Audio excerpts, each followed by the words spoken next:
Good morning, everybody.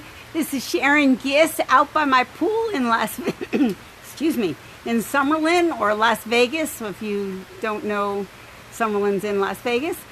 And I wanted to give you today 3 tips to fire up, effortlessly dropping that excess weight. I'm going to give you the 3 tips and tell you a little story and give you a suggestion. So, Elizabeth, awesome. I got to talk to you later. Awesome. So, tip number 1, okay? Pick your basic eating plan.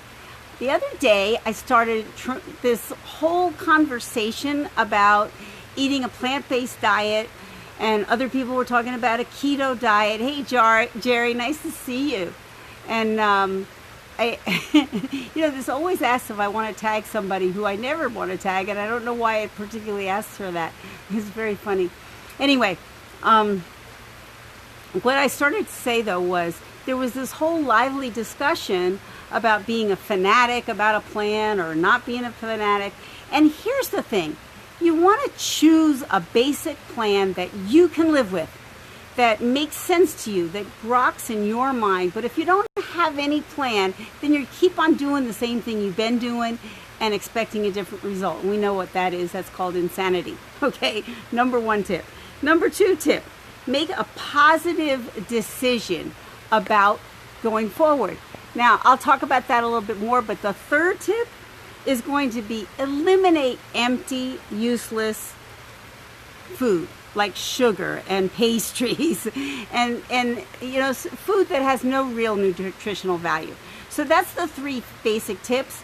When I say pick your basic food plan, as I said the other day, I'm really clear that I do better when I don't eat meat, when I don't eat dairy, and then I got really simple, and I realized it's not that I have to never ever eat those things, but I just feel better doing that. And it makes it easier if I just make that decision that I'm going to be basically plant-based. That doesn't mean I never eat meat or I never eat, like the other day I was at my sister's in her dining room and they had a little 4-ounce piece of salmon. So maybe once or even twice a week I'll have meat or fish.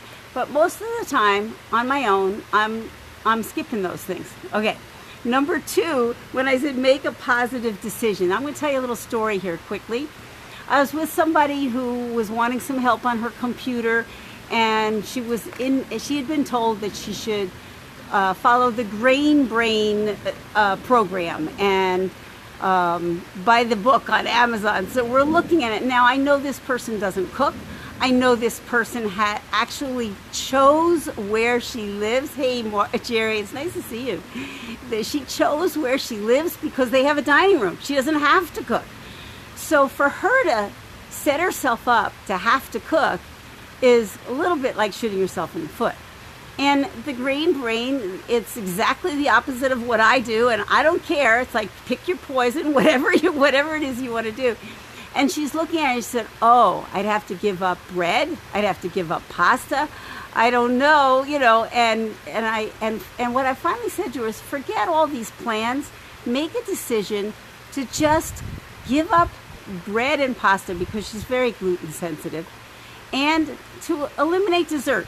Just say no to desserts, and I'll bet you in a month you lose some weight. So then later on we went down and we were in the dining room, and at the end they were like, do you want dessert? These are the desserts. And she's like contemplating it and thinking, and she said, no, I'll pass. But the fact that she had to contemplate it and think about it, for her to do that for 30 days is going to make it way difficult, as opposed to just making that decision. No, I'm not going to do it. I'm just going to stop. So the 3rd thing was eliminating empty calories. If you make the decision that for 30 days, I'm just not going to eat any sugar, I'm not going to eat any pastries, I'm not going to add sugar to anything, I'm not going to, because there's sugar built into a lot of stuff anyway. But if you stay away from processed foods, you stay away from sugar, you stay away from desserts, and if you want something sweet, have a piece of fruit, you probably will lose some weight. So if you just do those things, you pick what's your basic eating plan, you make a positive decision so that it's not a struggle every time you have to make a decision, no, I don't think I'll eat that dessert. And 3, you let that stuff go. You let the sugar and the desserts and the stuff go. And you don't have to commit for 100 for the rest of your life. Just commit for the next 30 days. Okay, now, I have a couple of more tips, but it's time to stop this video. So if you want those other tips, by all means, message me that you'd like to know what the other 2 tips I have for you are. And I have to also just, put a plug in here. The reason that I have the confidence to do this again is that our products, people lost literally 1 million pounds, and we're not even a weight loss product. Do you believe that? We're not even a weight loss product. But a side effect of people was that they lost some weight. I dropped 15 pounds in the beginning, and for the last year, I've kept it off. Now, for me, keeping it off was as big a win as dropping some weight. So it doesn't do me any good to drop 100 pounds and then gain it all back. And I've done yo-yo dieting most of my life. The minute I think about the word diet, I tend to gain weight. So I'm sitting here, the other day I set a clear intention to improve my health, and by the way, to lose a little weight. And you know what? As soon as I made that decision and followed these 3 tips, for the first time in a year, I started to drop some weight again. And for the first time in like 20 years, I dropped below a set point that no matter what I did, I would get to, and I couldn't get below it, and then I would gain it back. But this last year I haven't, so I'm starting from this place, and we'll see what happens. But I dropped 4 pounds, which is ginormous for me. I mean, if I lost a half a pound a week, I'd be happy, because it's been so challenging in the past. But I'm realizing, no, it's going to happen way easier now.